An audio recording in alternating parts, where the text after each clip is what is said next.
Ashishji, we see as you've been pointing out for a very long time, a sharp traction in PSU banking stocks. This is one of those rare winning trades that's running for the last 5 years or so. Now, what sense do you get from this sector after credit growth here exceeds that in the private banking segment? Is there more steam left? What are the PSU banks that you have at your PMS portfolio?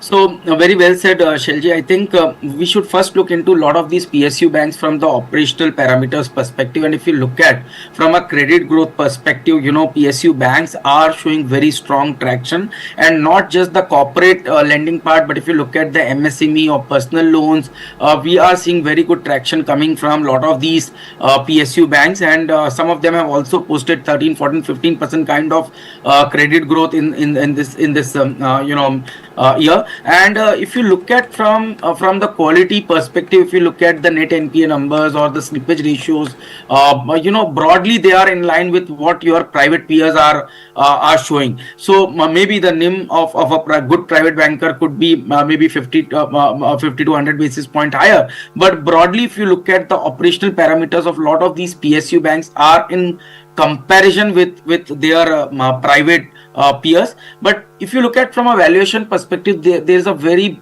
deep discount which is there. So most of these PSU banks today, X of their subsidiaries valuation, they are quoting at 0.8, 0.9, 1 time price to book versus the private peers trading at 2.5 to 2.7 times. So I think there's a scope for decent re-rating which can happen on PSU banks. So we are very well positioned to ride this trend. If you look at from a technical perspective, clearly there is a relative strength which is being witnessed in PSU bank versus private bank. So if you look at the year-to-date data, Nifty Bank must have delivered somewhere close to 13-14% return. Within that, ICICI Bank would have delivered 7% and HDFC would have delivered 13%. But at the same time, PSU banks have delivered a return of almost 29%. So you can see the amount of outperformance which PSU banks are delivering at this point of time. And still at current levels, we believe that strength is visible. So we would like to remain overweight in the overall PSU banks. As far as exposure is concerned, we continue to like PSU Bank B's ETF because that's a proxy to play the entire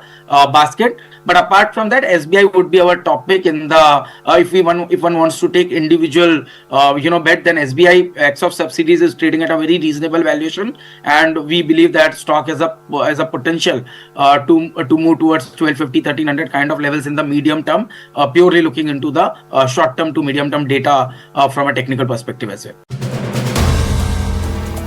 If you like the video, do like, comment, share and subscribe.